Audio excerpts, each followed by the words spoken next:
Hey guys, welcome to another Raid Shadow Legends video. It's pretty cold in here, I'm not going to lie. I'm in Scotland and I need a hat inside, it's that fucking cold. But anyways, this is the Faction Wars series. We're going to do Dwarfs today. Out of all the messages I get, this is probably the most common one. Dwarfs is probably one of the hardest, if not the hardest faction with the choice of champions you've got. There's a specific group of champions you really need to do this. You can do it with a few different combinations, but I'm going to go through today. So incidentally, this is a Faction Wars series I'm doing, so check out the series of videos that's going to be released over the next week or two, couple of weeks probably. Trying to show you how to do the boss stage on 21 for every single faction. So, but anyway guys, the first champions as usual, I'm going to go through all the legendaries. Now Trunda is a beast, everyone knows Trunda's a beast. I don't have her, but if you do have her, she's going to be your main damage dealer. She'll do crazy damage. Well, actually, maybe she won't be your main damage dealer. We're going to that in a second, but she will be a very good option for damage dealing. So, yeah, if you do have her, use her. She's got crazy abilities. Everyone knows how good she is. Probably build her without accuracy so you can get this double hit. That's your best bet with Trunda. Mountain King, I do use him. I'm one of those fortunate people. I actually have two fully maxed out Mountain Kings. And I tried running both of them in the team, but it wasn't quite working. So I used one, and because of his HP, it's a base HP of 31,000, highest in the game.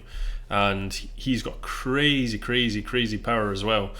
He's very slow. He's 85 speed, but he needs to be slow because he does hit hard. But what I do is I run him in. I've got two here. That's the right one. This is the one I use for Faction Wars.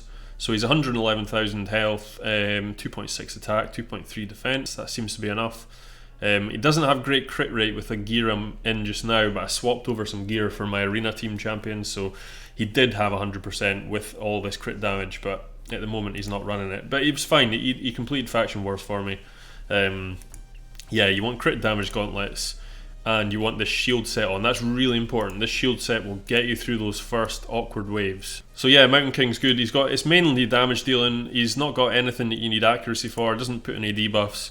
But he does ignore defense here, and he also ignores shield and block damage buffs.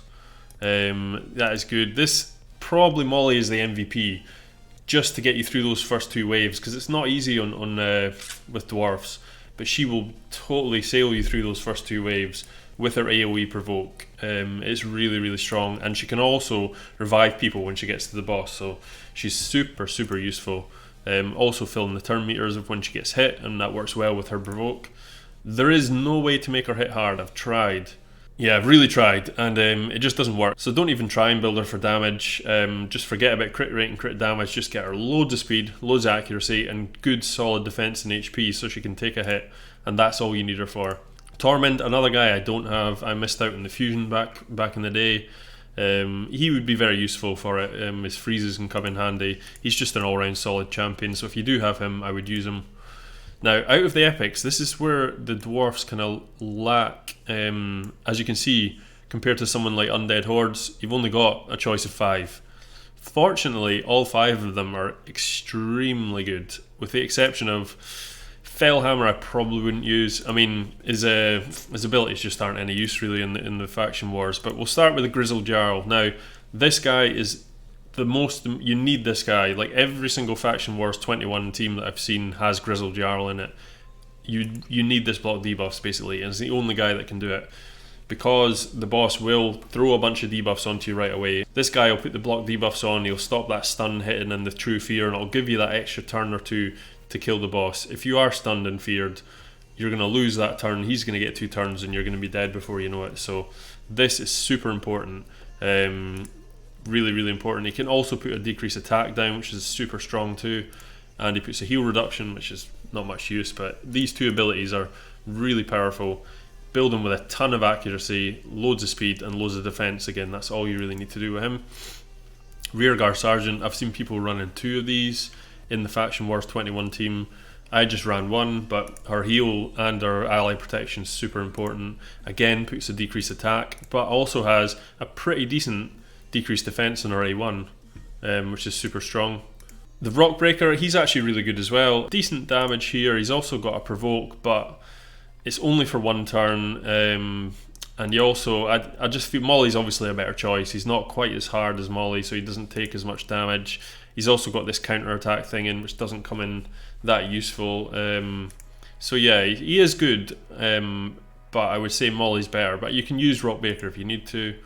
And we've gone over this guy. Let's go to Gala Longbraid. So she was the kind of missing link for me. I was running a team with 2 Mountain Kings, and it just wasn't quite getting there. I was getting close. So someone told me to max out Gala, because I had 2 Mountain Kings. I thought, what better damage dealers am I going to get? But it turns out Gala's actually better. She doesn't take nearly as much damage, obviously, because she's got super low health, 661. But her abilities are really good. She takes an extra turn off this one here. She puts on shields on herself here. She's really strong. Yeah, she's super strong. I'm just going to quickly go into them. Incidentally, the rares, I'll just quickly go through what rares I think are useful in this. And to be honest, there's not a lot really. Yeah, I mean, if anything, the Runic Warder is not too bad. He puts reflect damage, which is pretty naff, but he's also got a continuous heal, and it can be a 3-turn cooldown, which is an all allies, which can be useful for healing. Plus, he also puts down a decrease attack and just a basic A1. So he could be useful instead of your Rearguard Sergeant, but Rearguard, if you have her, is so much better than this guy. But this guy's probably one of the options in rare if you could. But I would try my best to get a good mix. You could do it with all epics, to be honest, and maybe this guy. But if you have at least one of these guys up here at the top, it would make life a lot easier. So like I said, my Mountain King, he's running that sort of stats. An HP set, a shield set is really useful for him. It gives you that survivability on those first 2 waves. Gala Longbraids, now, I'm running her in the lifesteal set just because she does crazy damage, and this basically mitigates any damage she'll take. She can heal herself back up really quick. Also in the masteries, I've got her in Helm Smasher, and you want her in Life Drinker as well, which will give her that extra bit of health. But yeah, really, I've just plenty crit damage. I think I've got her at 267, 100% crit rate basically.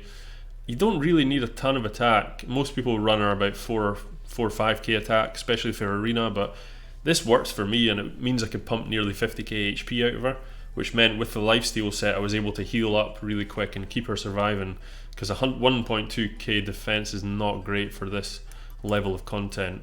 She doesn't need accuracy, which is really handy.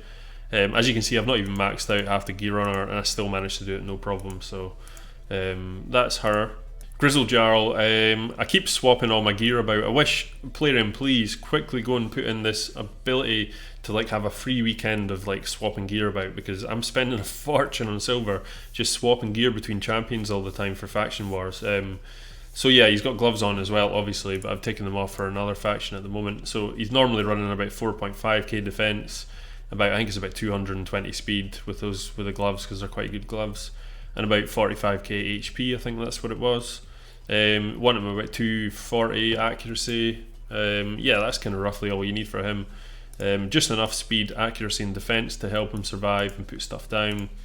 I actually put the iron skin on him because he is super tough, and that seemed to work pretty well. My Rearguard Sergeant, I've actually totally de-geared at the moment again for Faction Wars, as you can see. Oh no, I've only taken the chest off, so I'm basically running her. She had a defense chest, it was about 4.5k defense again. A lot of speed, she was about 250 speed. You want her as much speed as you can with decent accuracy, and that way she can keep healing over and over again, and putting decreased defense down as well, which helps.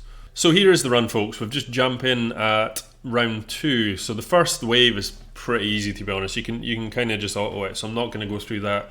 This wave gets a bit more complex. But really all you're doing is Molly's basically provoking them all, and they're coming at Molly, and then Rearguard's healing Molly up all the time. That's basically how these waves work. Unfortunately, the Man-Eater in the middle there, he managed to get the unkillable off, which normally if you get a 2-turn provoke doesn't happen, but it's absolutely fine. You just auto up to a certain point. I've did this earlier. What I did is I videoed it, and I'm just talking over it to make it easier to explain. But you've got a couple of damage dealers that are now down already. You've got Steel Skull, who's a bit annoying, so he heals and he's got a good heal. So the provokes really help with Steel Skull as well, because it will stop him using his heal. As you can see, they're now targeting Norog. He's actually quite a good damage mitigator, but he's about to get taken out. So you'll see at some point here, I've just autoed it for a while, and I take it off auto there, that's auto now taken off. And what I'll do is I'll basically try and just use A1s. Right, that's that round over now, so let's get onto the boss. So, looking at the boss, he basically, his first thing he does is he puts on a bunch of debuffs. So you want to try and time it where you're going to mitigate as much of the debuffs with your Grizzle Jarl as possible. You could speed match him to make sure he goes right before the boss so you get them all resisted right away, but I didn't need to, it was fine. So I've got him on there now, so right away my Mountain King's going to take a huge chunk of health off him right there. And then Gala, because I got that decreased defense down already from rear guard, takes a decent amount of health and an extra turn. Uses these abilities early so they come back round. Now look, boom, True Fear and Stun on the Mountain King, but everything else is blocked. Now that first hit never does a lot of damage. Now's your time to try and do a bunch of damage. So he's taken off that debuff. Unfortunately I didn't get the debuff there from Gala. Not Gala, rear guard. Try and do a decrease attack, that didn't work either, that's unfortunate. Now I was thinking here what to do, but really you just want pile on damage, so unfortunately I missed again with a decreased defense, so I was very unlucky here.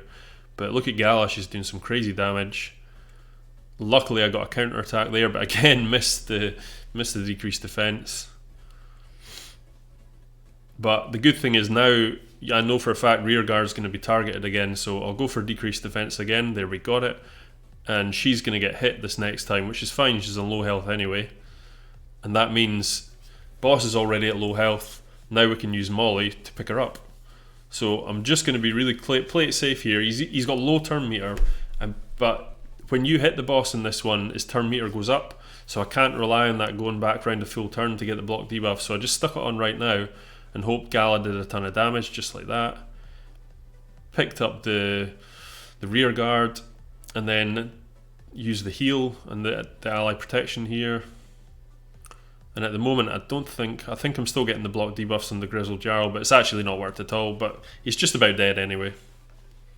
So I get fully stunned, and luckily that doesn't kill because of the ally protection. And boom, there he is dead, and that was the boss. So that's Faction Wars 21 for Dwarfs. It isn't easy, I'm not going to lie, and it's good gear you need on these guys, but I would say for anyone sleeping, if you've got all these top legendary champions, Gala Longbraids is your main damage dealer. She's going to be super powerful. Obviously the Mountain King is as well, but not everyone has him. You could potentially just run a fantastic team of like 2 rear guards, 2 Galas, and 1 Grizzle Jarl. That would be an incredible team. You could build a really good team just like that, and that way there's no legendaries involved. But the waves are much easier with Molly, I would say. You'd probably have to manual them and it'd be a bit kind of awkward getting through. Molly makes everything much easier. So yeah, hope you enjoyed the video, guys. Please like and subscribe, and leave a comment below if you want any other videos or you have any comments on this video or previous ones. Hit that bell button for notifications, please. And yeah, have a great day, folks. Peace.